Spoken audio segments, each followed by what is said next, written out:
क्या हो अगर मैं कहूं, दुनिया का सबसे मशहूर हीरा, जिसका नाम सुनकर बड़े बड़े साम्राज्य कांपते थे, जिसके लिए राजा मारे गए, बादशाह धोखा खा गए और दो साम्राज्यों ने युद्ध लड़े, वो हीरा आज भी भारत की आंखों में एक चुभन की तरह बसा है।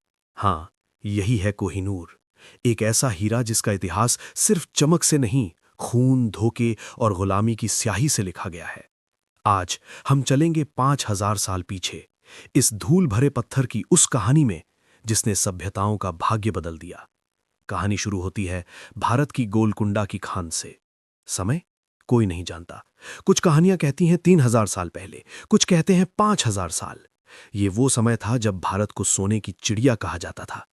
गर्म धूप, गहरी खाने और मजदूरों के कंधों पर कल से अधिक भारी आज। और इसी मिट्टी के नीचे एक पत्थर छुपा था, जिसकी चमक आने वाले हजारों सालों तक राजाओं का भाग्य तय करने वाली थी। जब यह पत्थर पहली बार मिला तो वो गंदा, धूल से भरा, अनगढ़ था, लेकिन सूर्य की किरण पड़ते ही उसने ऐसी चमक छोड़ी कि लोग डर गए। क्या यह देवताओं का आशीर्वाद है या श्राप? कोहिनूर पहली बार इतिहास में दर्ज होता है काकतीय वंश के राजाओं के पास। वारंगल के राजमहल की दीवारें, पत्थरों की कारीगरी और बीच में एक मुकुट, जिसकी शान था कोहिनूर। लोग इसे स्यामंतक मणि भी कहते थे।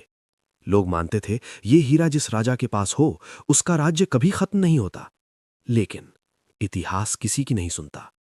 1309 ईस्वी, दिल्ली के सुल्तान अलाउद्दीन खिलजी ने देखा वारंगल समृद्ध है और उसके खजाने में वो रत्न है जो दुनिया में कहीं नहीं।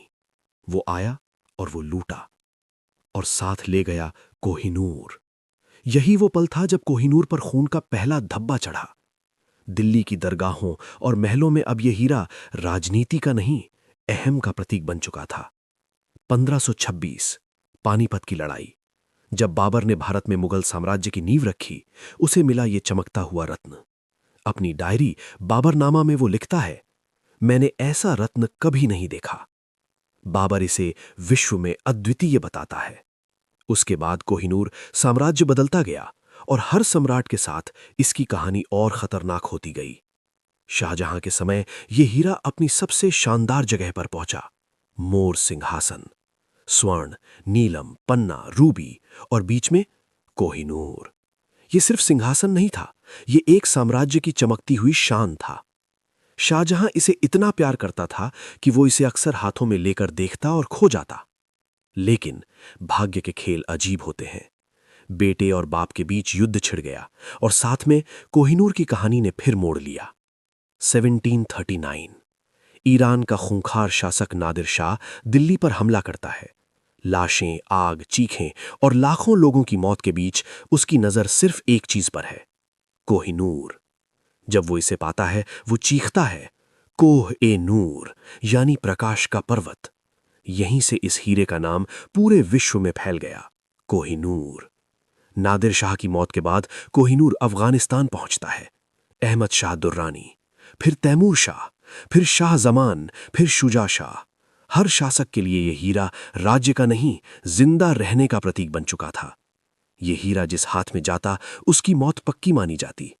डर, खून, धोखे, सब कुछ इस पत्थर के साथ चल रहा था।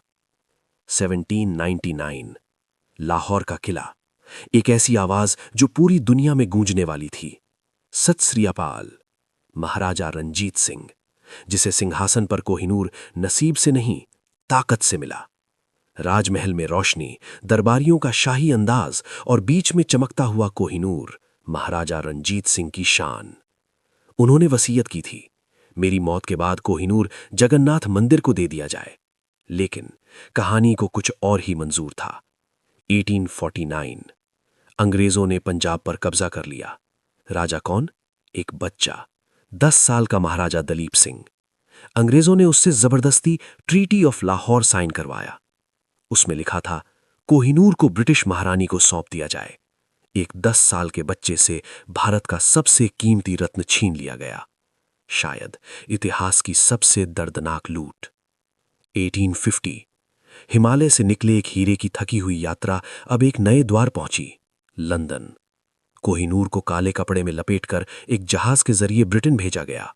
वहां पहुंचने के बाद इसे काटा गया, तराशा गया और इसकी चमक को ब्रिटिश क्राउन ज्वेल्स का हिस्सा बनाया गया। आज भी ये ब्रिटेन के ताज में लगा है, कांच के पीछे, लाखों निगाहों के सामने, लेकिन अपने असली घर से हजारों किलोमीटर दूर। ब्रिटेन आज भी कहता है, हमने इसे लिया नहीं, हमें दिया गया था। भारत आज भी कहता है, ये भारत की आत्मा का हिस्सा है। कानूनी लड़ाइयां, ऐतिहासिक बहसें, कूटनीति, सब कुछ जारी है, लेकिन एक सच हमेशा चमकेगा। अगर कोहिनूर कहीं का है तो वो सिर्फ और सिर्फ भारत का है। कहानी खत्म नहीं हुई, कहानी रुकी हुई है। एक दिन शायद इतिहास अपने घाव मिटाए, शायद एक दिन कोहिनूर अपने असली घर लौट आए, क्योंकि हीरा चाहे कहीं भी चला जाए, उसकी कहानी वहीं की होती है जहां से वो निकला था। और कोहिनूर की कहानी भारत की मिट्टी में जन्मी थी।